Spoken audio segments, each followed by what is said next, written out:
¿Qué tal, Luis?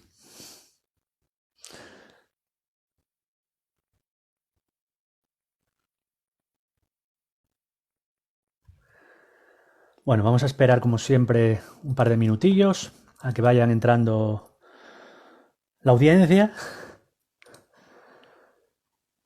Y mientras tanto, mira, aprovecho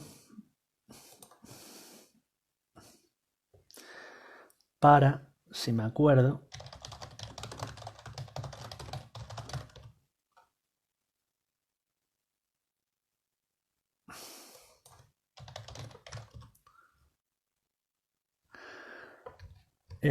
como no me acuerdo, se lo pregunto directamente. Luis, ¿cómo se llama la página esa en la que tienes tú las entrevistas y demás?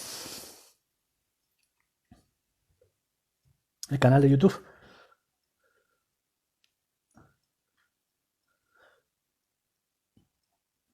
¿Qué tal? ¿Vais uniéndoos?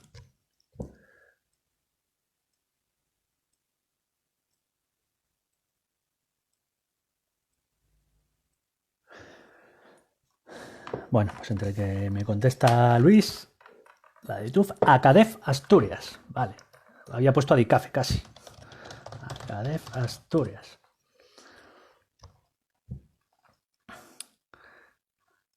Bueno, pues empiezo aquí con un poco de publicidad para aquí, ya que veo a Luis que está por aquí. Pues Acadef Asturias, ¿vale? Creo que es algo relacionado con el Centro de Formación Académica de Técnicos Deportivos de Fútbol, ¿vale? Y Luis es, no sé si muy bien cómo definirlo, como coach deportivo o algo así. Yo ya sabéis que no soy muy amigo de los coach y de los coaching y de los coacher, pero bueno, en el caso de Luis, la verdad es que he hablado varias veces con él y me parece súper interesante la propuesta que tiene. Además, como sabéis, yo fui 2 años o año y medio árbitro de fútbol y, en fin, lo que se veía en ese mundo era para echar a correr.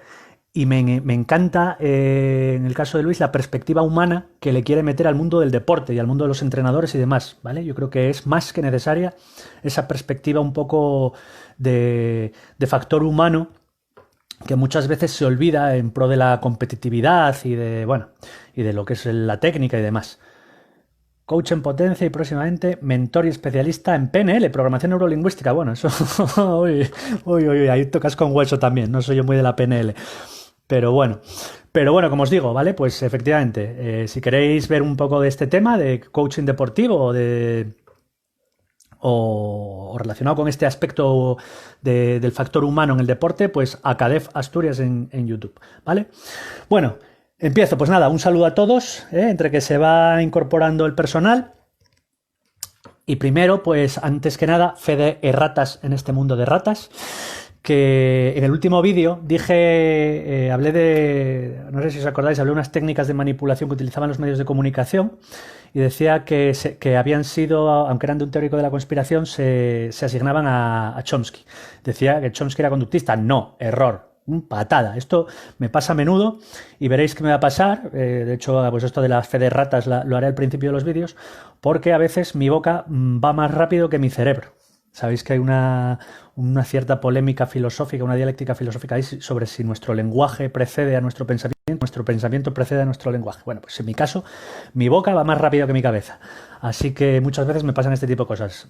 Chomsky no es el conductista, sino es todo lo contrario. Es el tío que se cargó al conductismo, ¿vale? Es el tío que se cargó desde el punto de vista del conductismo lingüístico, pues todo el sistema de conductista aplicado al lenguaje, ¿vale? Chomsky se lo cepilló. No es que sea conductista, sino que fue anticonductista, ¿vale? Y se cargó ese sistema. Eso por un lado. Lo segundo, lo de siempre, ¿vale? Los que veáis estas charlas en YouTube, se agradece like y suscripción, que dicen los que saben de estas cosas, ¿vale? Y como os decía también, no sé si fue en el anterior o en la anterior charla, porque yo ya sabéis que de memoria descriptiva, de memoria temporal, ando algo espesito, se me va rápido el asignar cada hecho a su tiempo debido, ¿vale? Pues os decía que cuando publicara algo en el blog también, que os lo iba a decir. Bueno, esta semana pasada, que está acabando, publiqué, creo que fue el lunes, porque lo había dejado programado, una entrada en el blog, que se llama algo así como Star Wars 9, el despertar de los ninis, ¿vale? Bueno, pues no sé, me dio un ramalazo y me dio por hacer de crítico cinematográfico por un día. Porque como sabéis, los que me leéis, aparte de escucharme mis tostones, también me gusta mucho escribir y de vez en cuando, pues más habitualmente que hablando, me gusta mucho escribir sobre chorradas. Bueno, pues me dio por hacerte crítico cinematográfico. Hice una pequeña crítica filmográfica de la película esta de Star Wars 9, poniéndola a caldo, ya os lo digo antemano, ¿vale? Y a este respecto, también, mira, aprovecho para recomendaros otro canal de YouTube que llevo viendo esta semana, que la verdad es que me parto con él.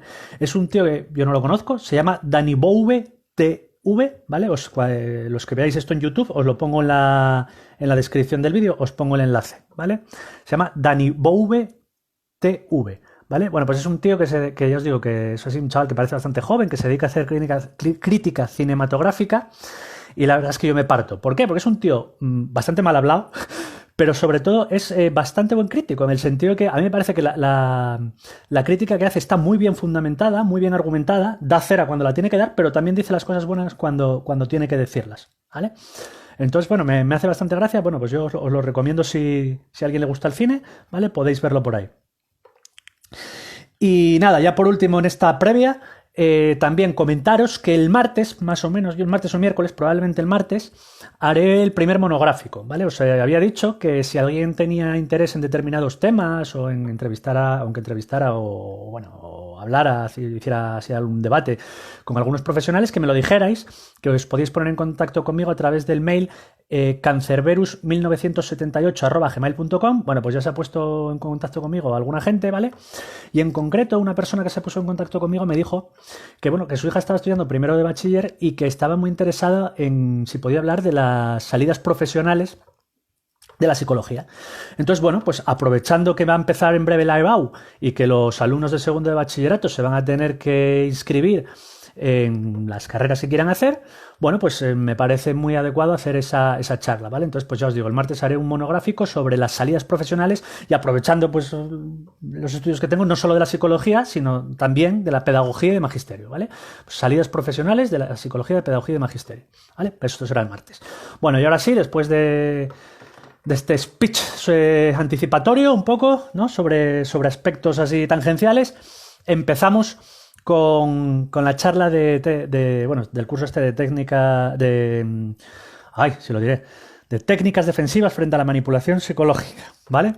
Que hoy vamos a entrar en un tema que a mí me gusta bastante, porque ya eso, acordaos que empezamos con lo de la propaganda política, las técnicas de persuasión, las técnicas de influencia, pero aquí ya hoy entramos en lo hardcore, ahí un poco en lo chungo, que es lo que a mí me gusta, ¿no? Que es lo que es el control mental, que es básicamente los sistemas que utilizan las sectas y también grupos afines, ¿vale? Y la diferencia con el lavado de cerebro, porque muchas veces utilizamos como sinónimo términos que técnicamente son distintos, ¿vale?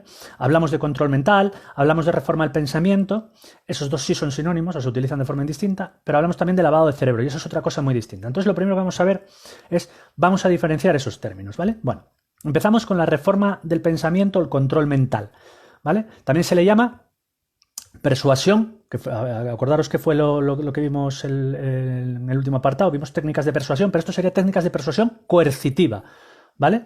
Es decir, donde hay una presión y una coacción al individuo. Se llama persuasión coercitiva, reforma del pensamiento, control mental. Bueno, ¿y qué es esto? Pues es un sistema, ¿vale?, planificado y coordinado de control imperceptible, es decir, uno no se da cuenta de que se lo están aplicando, que pretende manipular e influir a las víctimas para lograr de ellas un comportamiento establecido, ¿vale?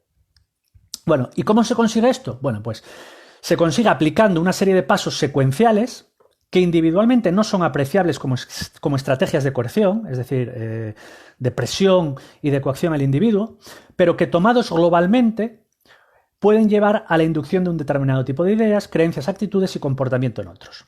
Básicamente, lo que quiere decir es que son pasos progresivos, ¿vale?, en el que tú no aprecias que realmente te están coaccionando o que están siendo coercitivos, pero que poquito a poco a través de ellos, si tú los ves desde un punto de vista global, holístico que se llama, ¿vale?, efectivamente ves que ha habido un sistema de coacción.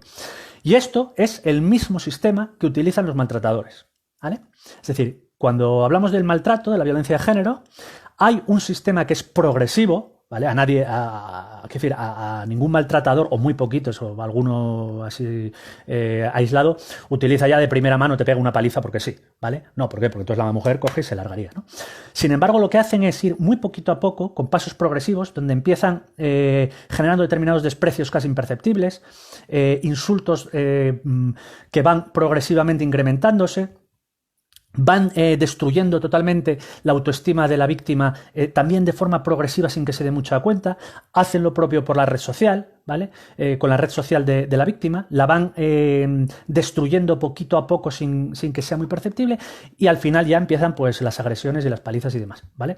Y esto se hace de forma tan progresiva que al final la persona solo se da cuenta de ello cuando ya está en una dinámica lo suficientemente grave como para decir, hostia, ¿cómo he llegado ya a este punto? ¿No? Y claro, ya no tiene pues ni una red social en la que apoyarse, ni mecanismos psicológicos para enfrentarse a esa situación, ¿vale? Bueno, pues esto sería también lo que se llama persuasión coercitiva, reforma de pensamiento, control mental, ¿vale?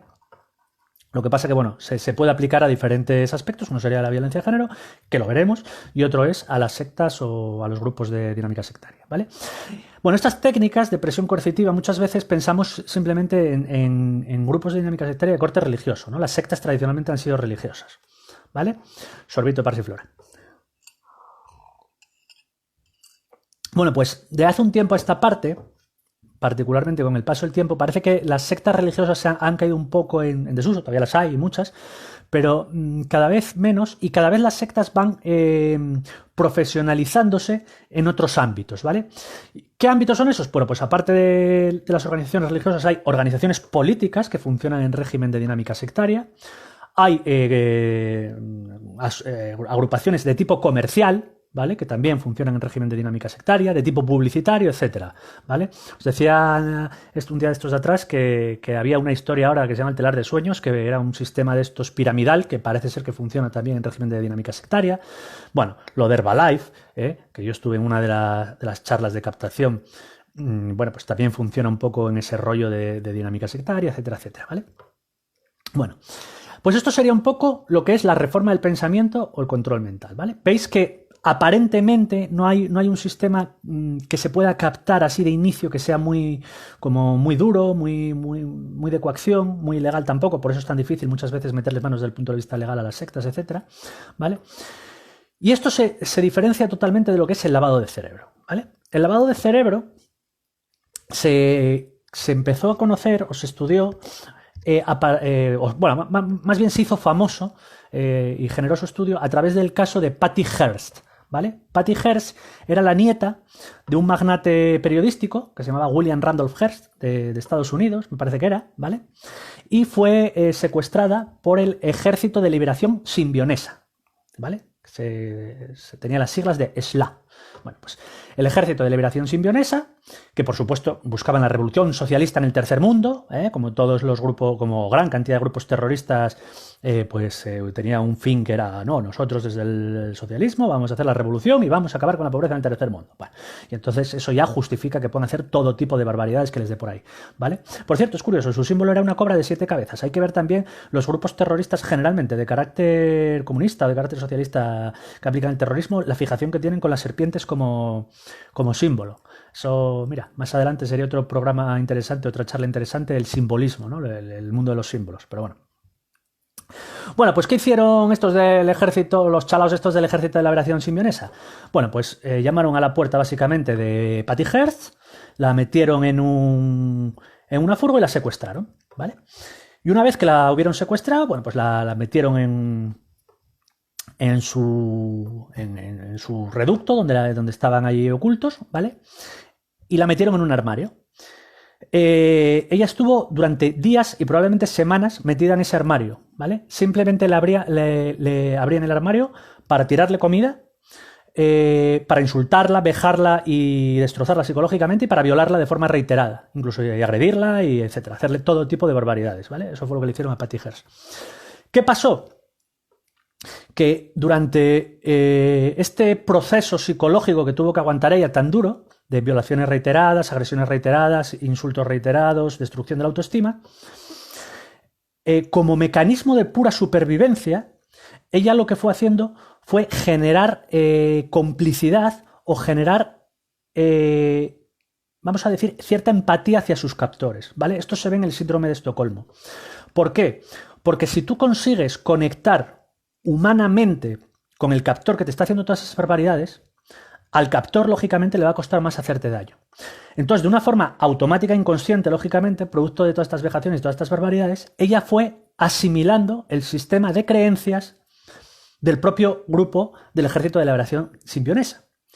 Hasta tal punto que, como vieron que ella empezaba a aceptar y a asumir las ideas del grupo, cada vez la fueron sacando más del armario, la fueron empezando a tratar mejor, lo cual eso automáticamente refuerza positivamente su comportamiento, con lo cual se integra más en el grupo, hasta que ella llegó a formar parte del grupo, se convirtió en una miembro más del grupo, del Ejército de Liberación ¿vale? De hecho, a Patty Hearst la detuvieron cuando el grupo, me parece que, hablo de memoria, entonces lo pongo entre comillas, pero creo recordar que atracaron un banco, me parece que fue, y los detuvieron. En ese atraco fue un atraco infructuoso y los consiguieron detener. Y ella la detuvieron como miembro del grupo. Es decir, formaba parte del propio grupo como miembro. ¿Vale? Bueno, pues aquí lo que vemos es que, a diferencia de la reforma del pensamiento, en el que hay una cierta coacción que va gradual, de menos a más, ¿vale? En el que parece que la persona va aceptando poquito a poco esas ideas del grupo, en el lavado de cerebro no. En el lavado de cerebro se produce un sistema de torturas, de violencia, etcétera, etcétera, incluso la agresión sexual. La agresión sexual está muy relacionada también con este tipo de sistema, ¿vale? En el que la persona, por mera supervivencia, va aceptando las ideas del grupo hasta convertirse en un miembro, ¿vale?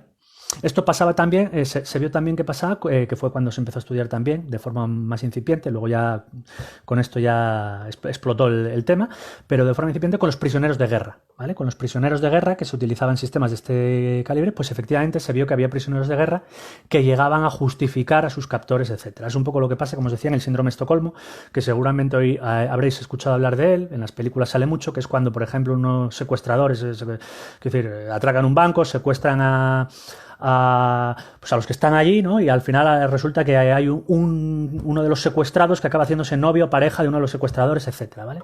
Bueno, eso sería el síndrome de Estocolmo. Al final estos son aplicaciones, ¿vale? De este sistema de lavado de cerebro. Bueno, si tenéis alguna preguntilla, como siempre, me la ponéis por ahí abajo, ¿vale? Bueno, entonces esto sería la diferencia entre reforma del pensamiento o control mental, ¿vale? Y lavado de cerebro. Bueno, lo que vamos a ver ahora no es tanto el lavado de cerebro ni sus aplicaciones, eso ya lo veremos más adelante, cómo funciona, por ejemplo, el síndrome de Estocolmo y demás, y en el caso de la violencia de género.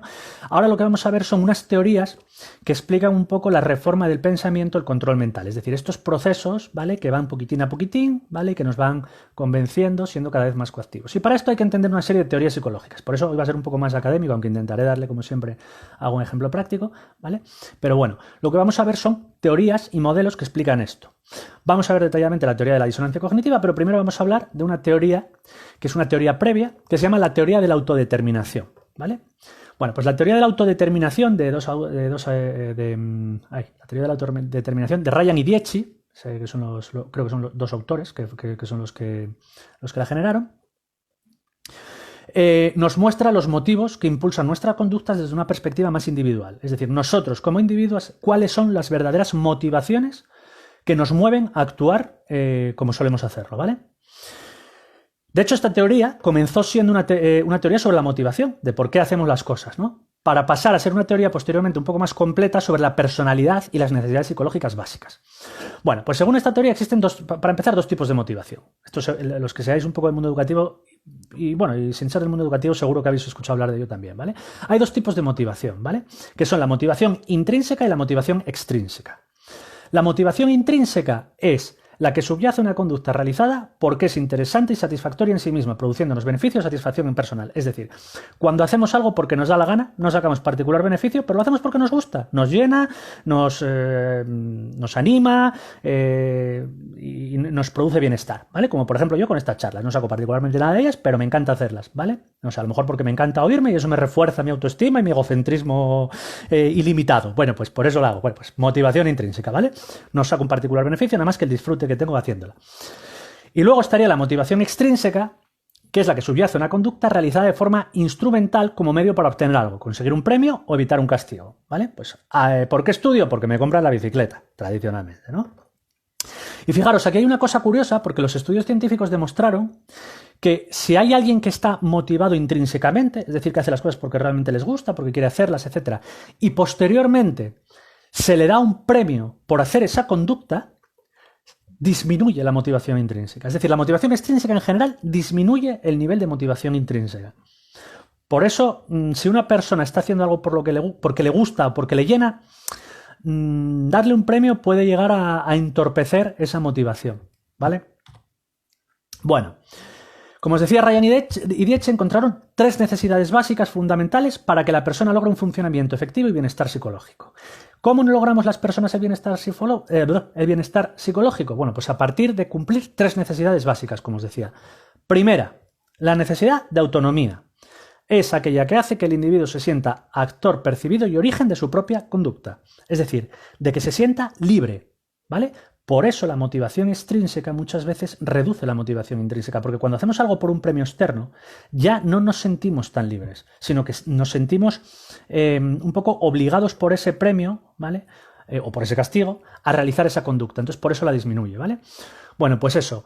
Necesidad de autonomía. Hacer las cosas porque realmente nos sentimos libres para hacerlas y porque queremos hacerlas, ¿vale?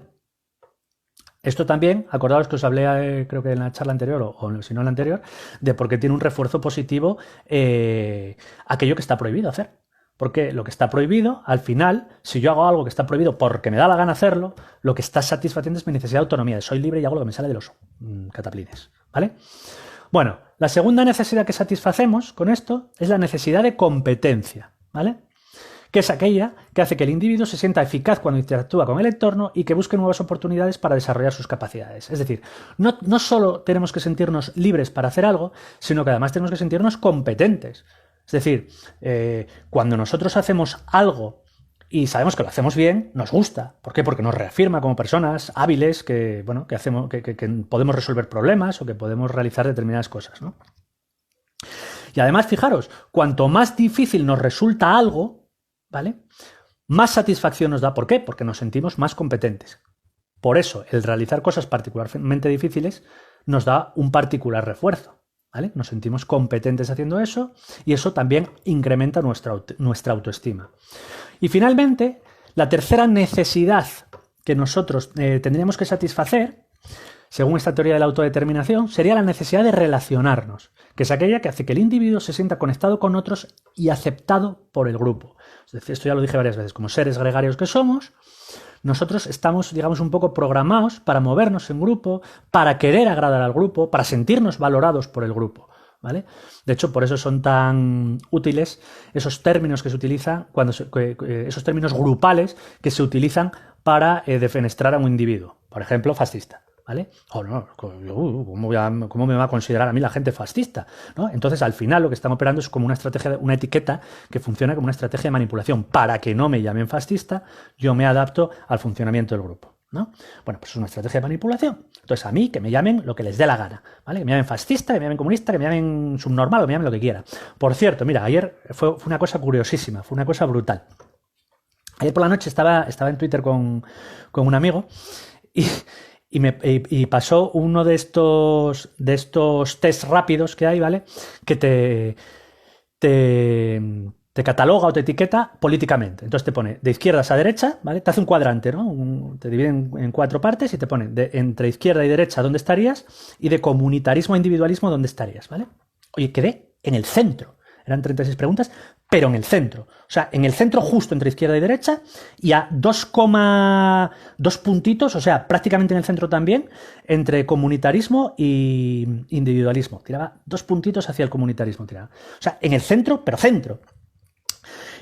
Bueno, me hizo particular gracia porque cuando él envió su puntuación, yo le decía, ay, pásame el test y tal, a ver qué me dice, que me genera curiosidad. Y me dijo, pues, ¿qué te va a decir? Que eres un nazi comunista.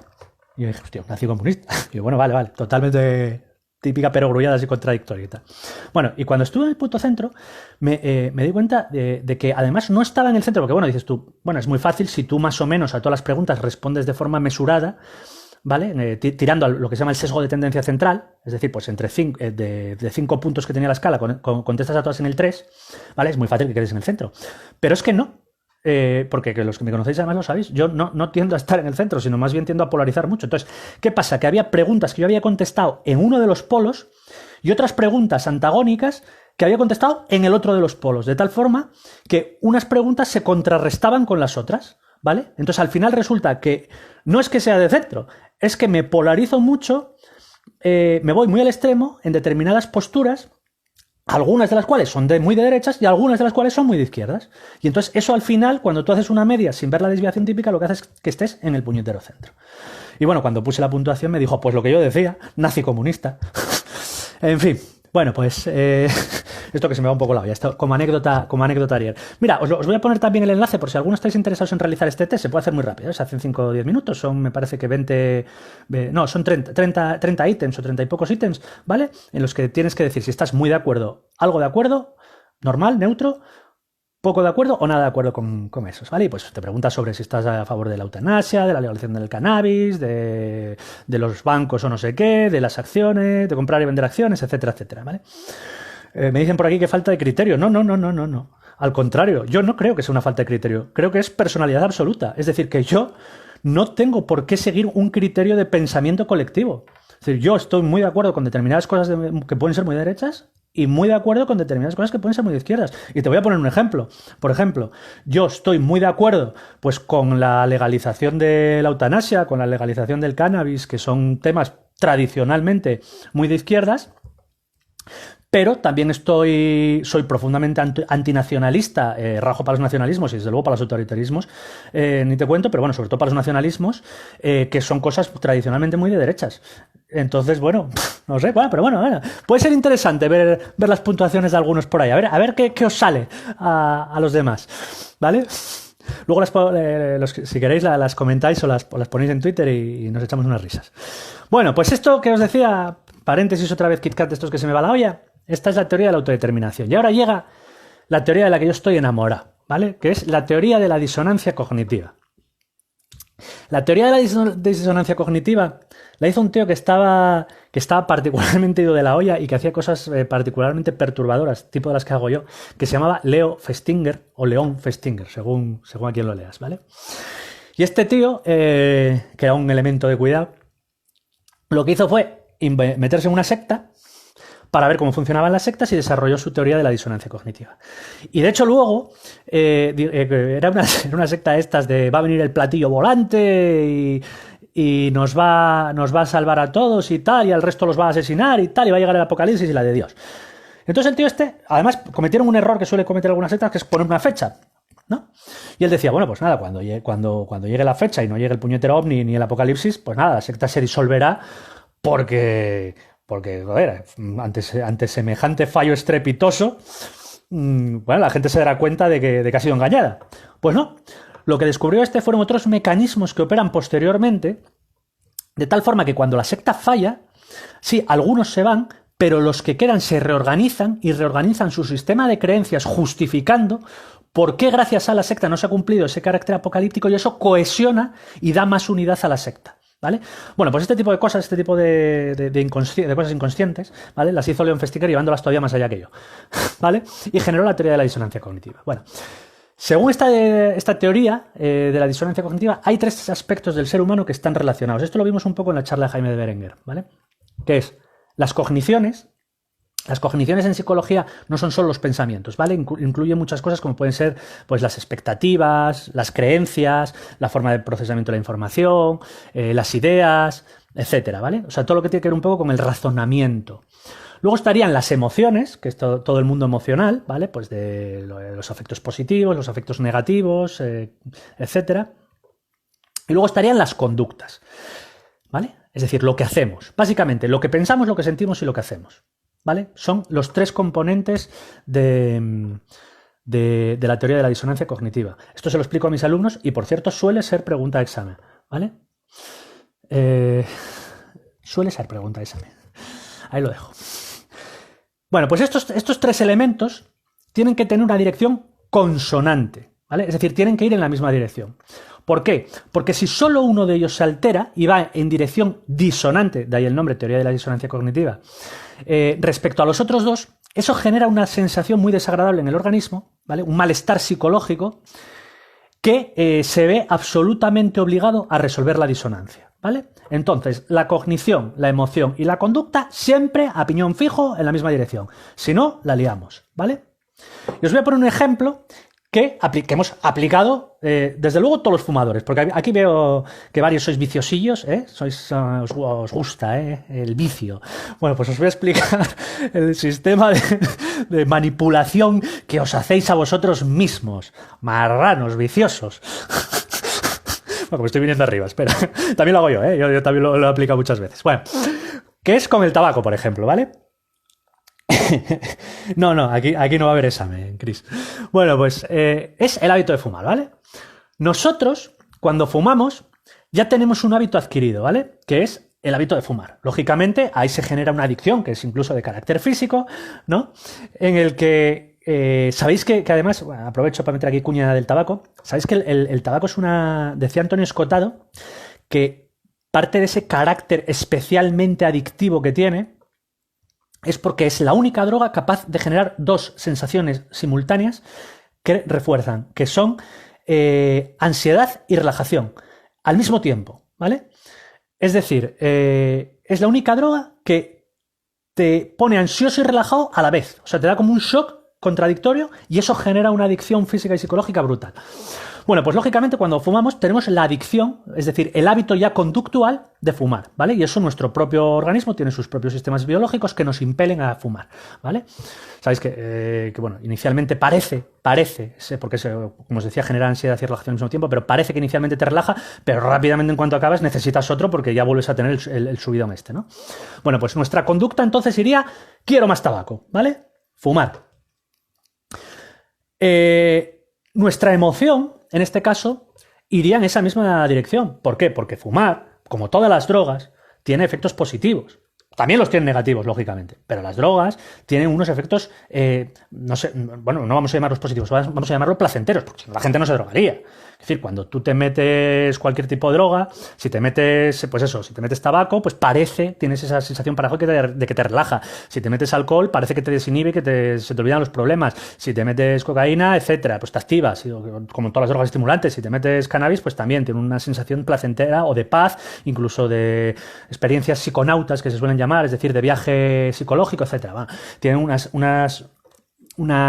generan unas sensaciones, ¿vale? Que tienen un cierto corte placentero. Entonces, ya tenemos dos, ¿vale?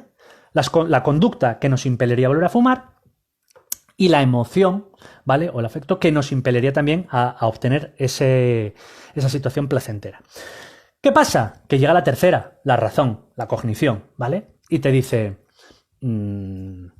fumar es malo, pero malo de cojones. O sea, y lo sabes. Fumar provoca cáncer de todos los tipos habidos y por haber, provoca enfisema pulmonar, provoca bronquitis, llenas tu organismo de mierda, para la circulación es horrible porque espesa la sangre, etcétera, etcétera. Entonces, ¿qué hacemos? Bueno, pues ahí lo tenemos. Se genera una disonancia entre la emoción, la conducta y la cognición. ¿Qué hacemos entonces? Pues como todo tiene que ir consonante, tenemos dos opciones. O la conducta y la emoción, que son dos, ya es difícil cambiar dos, se adaptan a la cognición, a saber que fumar es malo, o lo más fácil, y además lo que suele ocurrir, que es que la cognición, nuestras creencias, se adaptan a los otros dos, a la conducta y a la emoción placentera. ¿Y entonces qué hacemos? Pues hacemos verdaderos ejercicios de autoimbecilización y de autoidiotización, ¿vale?, para que todo el sistema vuelva a ser consonante y seguir fumando. Y entonces digo, bueno, vale, sí, fumar es malo, pero de algo hay que morir, ¿vale? Total, vamos a morir igual, pues de algo hay que morir. Traca, traca, traca, traca, ¿vale? O puedo decir, bueno, sí, vale, fumar es malo, pero también fumaba Carrillo, que murió a los 90 y no sé cuántos años y fumaba no sé cuántos paquetes diarios. Traca, traca, traca, traca, ¿vale? ¿Qué hago? Me justifico racionalmente por qué estoy fumando o minimizo esa información negativa respecto al hábito de fumar. Y esto, por ejemplo, explica también por qué el que es monárquico lee el ABC, ¿Por qué el que es un facha redomado? Pues lee, no sé, ¿qué leen los fachas redomados? Libertad digital. Pues libertad digital. ¿Y por qué el que es un rojo contumaz lee público? Me puede el inconsciente, iba a decir público con un calificativo. ¡Panfleto! Bueno, que lee público, eso. Bueno, vale, ¿me entendéis, no? Bueno, pues ¿por qué? Pues porque si nuestras conductas son tradicionalmente, vamos a decir, de un determinado sector, pues de centro derecha, nuestras emociones nos llevan a cabrearnos con la izquierda y a ponernos un poco afectuosamente positivos con los de centro derecha, pues nuestra cognición queremos que sea de centro derecha, porque si no se produce disonancia y nos produce malestar y nos da por el culo. ¿Por qué tengo que estar escuchando estas tonterías que dice el contrario, rebatiendo las ideas que a mí me convencen? ¿Vale? Bueno, pues efectivamente, aquí funcionaría también la disonancia cognitiva, ¿vale? Aquí tengo una pequeña viñeta, que bueno, no os la voy a enseñar, pero bueno, os la voy a leer, ¿vale? Que dice, ¿por qué tendría que contratarte como asesor? Pues utilizaré mi especial proceso de disonancia cognitiva para mejorar la moral de los empleados, ¿vale? Y entonces le dice el jefe, ¿cómo funciona eso? Y dice, un perro, que es el de la viñeta, dice, cuando las personas están en una situación absurda, sus mentes la racionalizan inventando una ilusión, pero que sea más cómoda. Dice, bueno, usted hágalo. Entonces va uno de los trabajadores y le dice el perrillo, dice, ¿no es extraño que tengas ese trabajo mediocre cuando eres mucho más despierto que tu jefe y mucho más inteligente? Y entonces opera así un tal, el trabajador queda así como pensando y el perro sigue y le dice, el horario es largo, el sueldo es mediocre, nadie respeta sus obligaciones y sin embargo libremente eliges trabajar aquí. Y entonces el empleado empieza a pensar y dice, es absurdo. Dice, no, espera, debe haber una razón. Debo trabajar aquí porque me gusta este trabajo. Y entonces el empleado sigue trabajando y pone, me gusta este trabajo, ¿vale? Y el perruco se marcha y dice, siguiente, ¿vale? Bueno, pues ha utilizado el sistema de disonancia cognitiva precisamente para eso. Si tú estás en un trabajo, la conducta, ¿vale?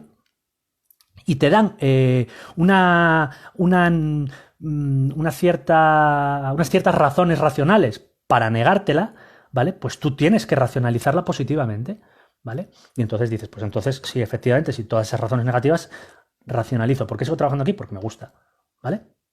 Bueno, pues así funcionaría un poco el sistema de disonancia cognitiva. Bueno, ¿cuáles son entonces las estrategias que utilizamos para reducir esa disonancia? ¿Vale? Pues como vemos aquí en el caso del empleado sería la racionalización. Casi siempre es la racionalización. ¿Por qué? Porque es la más fácil de cambiar. Aunque parezca mentira, utilizarla, es decir, racionalizar la información, ¿vale? Para adaptarla a nuestra conducta y a nuestras emociones, es mucho más fácil que cambiar nuestras emociones. Las emociones sabéis que funcionan de forma automática muchas veces. ¿Cuántos de vosotros estáis tristes muchas veces? No, quiero estar alegre, quiero estar... Sí, pero ¿cómo? ¿Vale? Es muy difícil cambiar una emoción. Y cambiar una conducta también, sobre todo si estamos acostumbrados, porque sabéis que funcionamos mucho por hábitos. Entonces, cambiar una conducta también es difícil. Lo más fácil suele ser racionalizar. Y esa es la razón por la que las sectas también utilizan generalmente técnicas de manipulación y acercamiento emocional, ¿vale?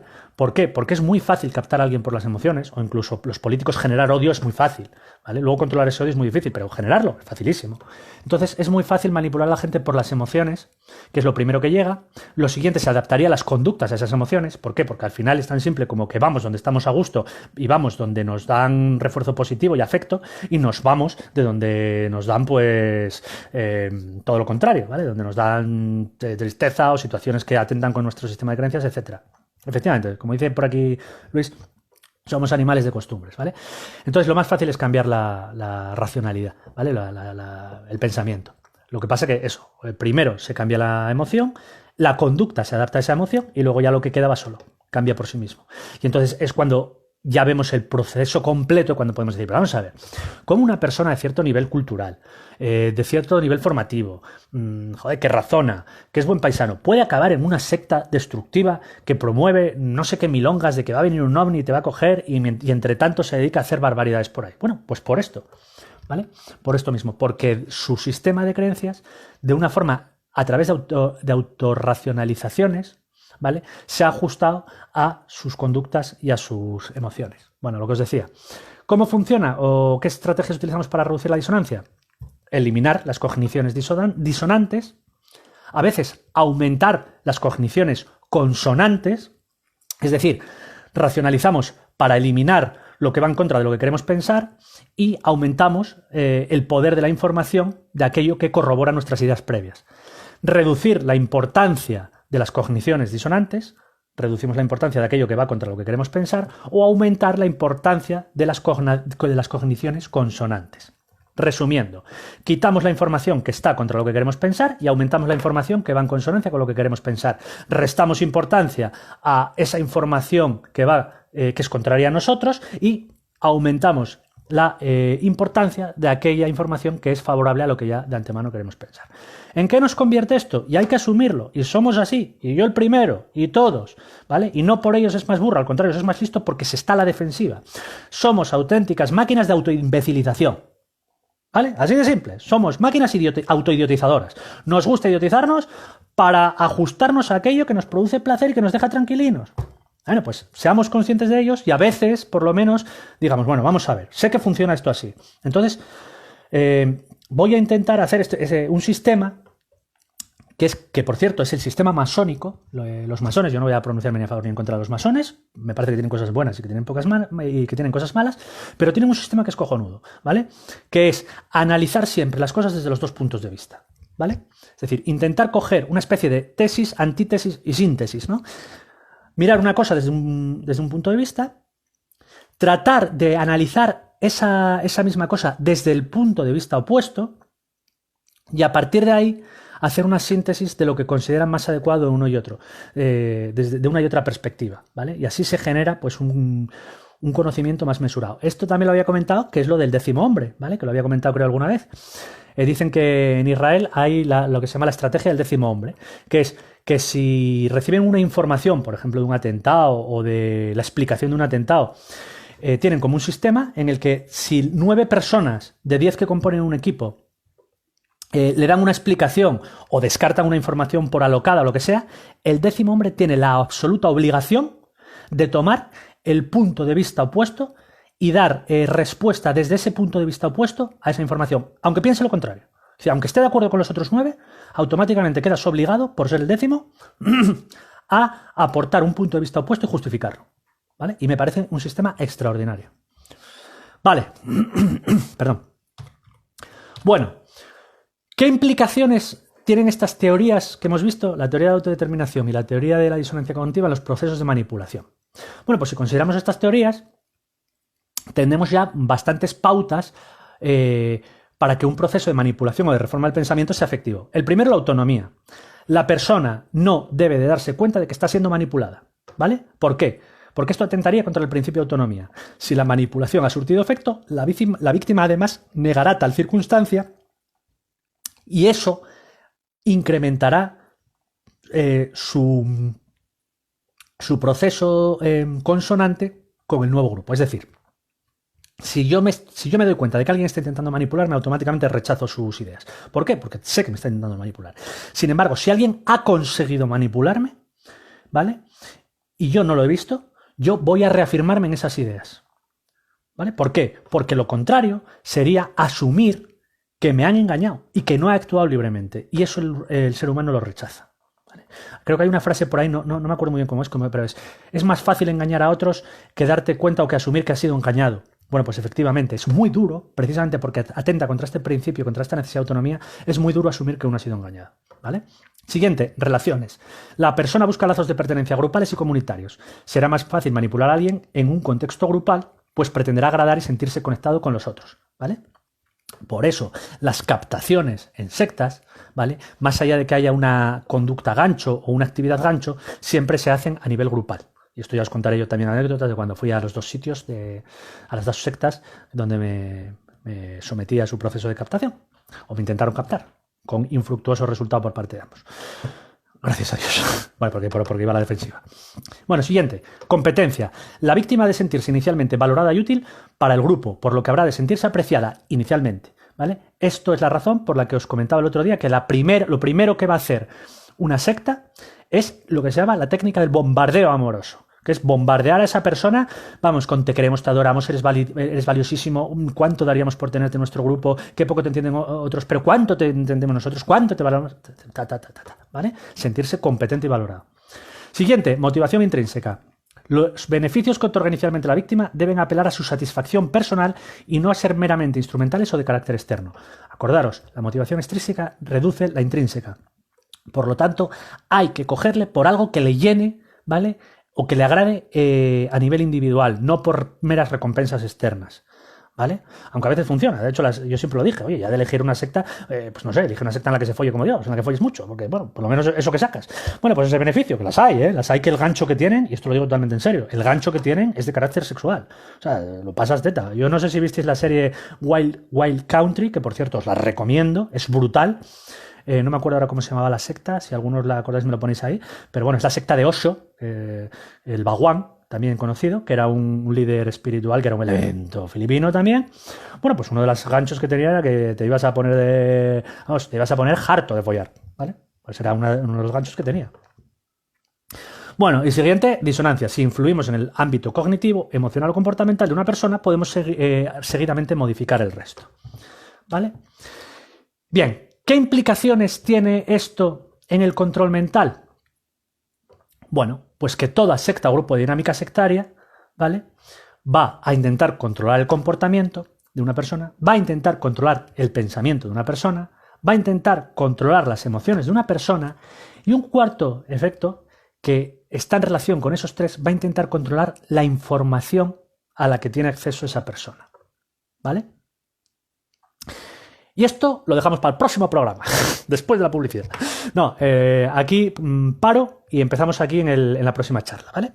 Que será, pues no sé, para finales de la semana que viene. Algo me ha caído por aquí. Bueno, luego lo miro. ¿Alguna pregunta, algún comentario, alguna sugerencia o alguna reflexión que queráis hacer? Vamos a ver comentarios que hay por aquí. Es más fácil engañar a la gente que convencerles de que han sido engañados. Correcto, esa es la frase a la que me refería antes, ¿vale? Y efectivamente, es muy duro asumir que te han engañado. Entonces, sigues con el engaño y justificas el engaño, racionalizas el engaño. Me voy a mojar otra vez políticamente, ya sabéis que me da igual, con unos y con otros. Fernando Simón ha mentido, pero mentido hasta lo indecible con el tema del virus y de forma descarada. Y hay datos y pruebas y documentos que lo dicen así. Y el que no lo entienda, lo siento, pero es que es idiota. Hay datos más que justificatorios de que ese tío ha mentido de forma miserable desde el primero, porque hay hasta documentos firmados en fechas recurrentes desde enero, desde febrero, desde marzo, desde lo que iba a hacer, ¿vale? Bueno, pues el que no lo quiere hacer probablemente esté aplicándose un mecanismo de racionalización para autojustificar que no, a mí no me han engañado. Asúmelo, tío, te han engañado y yo soy el primero que han engañado. Porque cuando empezó todo el sistema, ahora soy súper radical en ese aspecto, de lo del virus, de ponerse mascarilla, bueno, ya sabéis que ni salgo ni leches. Pero yo al principio también me lo negué. Y también me lo negué, ¿por qué? Pues porque como la OMS hace X años había empezado con el tema de la gripe A para arriba, la gripe A para abajo, y fue un camelo para vender vacunas y para vender no sé qué, yo dije, esta nos lo están intentando volver a colar para sacarnos perras. ¿Qué hice? Racionalizarme otra vez esa situación de aquí nos la están colando otra vez, ¿vale? Y pues será que el Simón o el Fernando Simón, pues mira, dice que no es para tanto, no sé qué. Y me lo racionalicé. Disonancia cognitiva. ¿Qué pasa? Que con el tiempo no hay que negar que te han engañado. Pues claro que me han engañado. Y es un puto mentiroso patológico. Y como es un mentiroso, lo que no se puede hacer es aplaudir con las orejas para uno estar consonantemente a favor del tío que te está engañando y que tienes pruebas. O sea, analizas racionalmente, te ha engañado. Y me da igual que este tío sea de izquierdas, porque os lo dije en otra charla y lo vuelvo a decir. Si hacen los de derechas, me la suda igual. O sea, que os den por ahí. Y a mí los de derechas también me engañaron a su debido tiempo. ¿Con qué? Con lo de las armas de destrucción masiva. Yo creía que había armas de destrucción masiva. Hasta que analicé la información y dije, pues no la sabía, me la han colado y esto era para robar petróleo. Bueno, pues asúmelo, tío. Te han engañado. Y no tengas miedo a descubrir que te han engañado. A mí me engañaron los de derechas y me engañaron los de izquierdas. Bueno, pero eso sí, cuando me engañan, ya os lo digo. No tengo problema en reconocer que me han engañado, lo asumo y soy muy rencoroso. Ya me tomaré mi cumplida venganza. Ya veremos si con el voto o con lo que haga falta. ¿Vale? Bueno, que me vengo arriba. Y además me cabrean mucho estas cosas, como podéis comprobar. Hay personas que están tan acostumbradas a la motivación extrínseca que tienen la intrínseca atrofiada y no tienen personalidad. Pues sí, es verdad. Pero bueno, esto también va un poco en función de la personalidad, ¿Por qué? Porque realmente hay personas que tienen la autoestima muy dañada y que entonces realmente a lo que aspiran es a premios externos. ¿Vale? ¿Por qué? Bueno, pues porque ya, no sé cómo decirlo, por ejemplo, no tienen ni pasión por lo que hacen, ni interés en lo que hacen, ni nada. Simplemente quieren premios, que al final habría que ver por qué quieren premios, pues o bien en términos de dinero, en términos de poder, en términos tal, pues probablemente por intentar compensar carencias en otros ámbitos de su vida. Bueno, yo cuando hay una persona que es especialmente ambiciosa o especialmente avariciosa o tal, hay muchas carencias. Esto también, por ejemplo, Antonio Escotado lo comentaba, decía, ¿cuántas lagartijas conoces tú que en su lecho de muerte estén diciendo, me voy y le estoy dejando a mi hijo toda mi herencia y todo mi dinero, y todo, cuando es un vago y un maleante que no se merece nada, yo que he estado luchando por ello toda mi vida y ahora me muero y lo tengo que dejar en manos de este... ¿Cuántas lagartijas conocéis que hayan hecho eso? Ninguna. ¿Cuántos seres humanos? Fliparíais. Pues es así. O sea, el ser humano puede llegar a tal grado de avaricia, de ambición y de competitividad y de querer más y más y más, que es verdaderamente repugnante desde un punto de vista humano, pero bueno. ¿Este es tu editorial de la semana? Sí. Podemos decirlo que sí. Ya te digo, yo no me... O sea, qué decir... no me meto en política. Sí, claro que me meto en política. Pero bueno, no tengo ningún problema en atizar a unos y a otros. O sea... y sí, en este aspecto no tengo problema en mojarme políticamente, ¿vale? Más que hay por ahí, solo funcionan como motivación externa, con el peligro que eso tiene de ser muy débil mentalmente ante cualquier problema. Bueno, tampoco confundamos, porque ahí sí que puede haber un peligro, ¿eh? Tampoco confundamos, por ejemplo, el caer en una secta o el aplicar estos mecanismos con ser mentalmente débil o fuerte. No es verdad. En una secta puede caer cualquier persona, de hecho, y en una situación de violencia de género también, ¿eh? De hecho, tanto en la violencia de género como en un grupo de dinámica sectaria puede caer cualquier persona, tenga nivel cultural bajo, nivel cultural medio, nivel cultural alto. Hace poco leí que había una jueza también que había sufrido violencia de género. No tiene nada que ver. ¿Por qué? Por lo que os decía, porque estos mecanismos al final operan más a nivel emocional y a nivel conductual, y es luego la razón la que se amolda para justificarlos, etcétera, etcétera. Entonces no es una cuestión de debilidad. Todos somos débiles si nos pillan en el momento adecuado, ¿vale? Por eso ahora hay que tener mucho cuidado con los grupos de dinámica sectaria. En el momento en el que te pillan en un momento de debilidad emocional, eres carne de secta. Y todos pasamos por momentos de debilidad emocional, cuando se nos muere un familiar, un ser querido, un amigo, cuando te despiden, hay mil circunstancias en las que te pueden pillar. Entonces hay que estar siempre a la defensiva. Antonio, una charla de técnicas para dejar de fumar. Pues no soy el más indicado para ello. Yo te digo lo que yo he utilizado varias veces para dejar de fumar, ¿vale? Y sí, yo he dejado de fumar muchas veces, luego he vuelto y tal, pero ahora por ejemplo lo he vuelto a dejar. Al principio de tal dije yo, coronavirus, esto malo, amigo, fumar malo para si pillas el virus, y lo he dejado en seco también, ¿vale? Yo he utilizado varias técnicas y con mis pacientes, que son la hipnosis. Con algunos me ha funcionado increíblemente bien, con otros no ha hecho efecto ninguno, con lo cual ahí lo dejo, pues dependerá de la persona y demás. Bueno, pues técnicas así como de relajación, con evitación del estímulo, pues unas técnicas de dejar de comprar tabaco, ponerte un día de la semana en concreto en el que vas a dejar de fumar, ese día anterior date una buena dosis y el día lo dejas en seco. Yo soy más de dejarlo en seco que dejarlo progresivamente.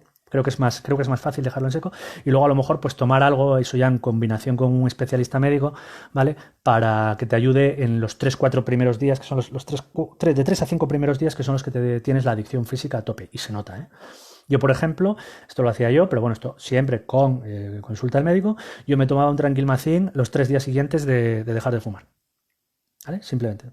Día siguiente, Tranquilmacin, y el tercer o cuarto día ya deja de tomar el Tranquilmacin y efectivamente ya el síndrome de abstinencia brutal y que te genera ansiedad ya había desaparecido. Pero siempre que toméis medicamentos, ayuda al médico y tal. Bueno, ¿alguna cosilla más? Quedan 2 minutos. Le doy un chute de parsiflora, venga.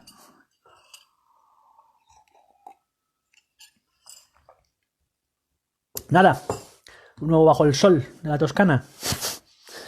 Pues nada, aquí lo dejamos, ¿vale? Os recuerdo, si lo veis en YouTube, like y suscripción. Si os queréis poner en contacto conmigo o me queréis mandar temas o lo que sea, cancerberus1978@gmail.com. Y el miércoles, más bien el martes, hacemos el monográfico sobre salidas profesionales de las carreras de Psicología, Magisterio y Pedagogía, especialmente indicado para alumnos de segundo de bachillerato, que se van a tener que inscribir ahora cuando acabe la EBAU en la carrera. Mucho ánimo para los alumnos, que sé que alguno me sigue. Vale, venga, un abrazo, nos vemos en breve. Chao.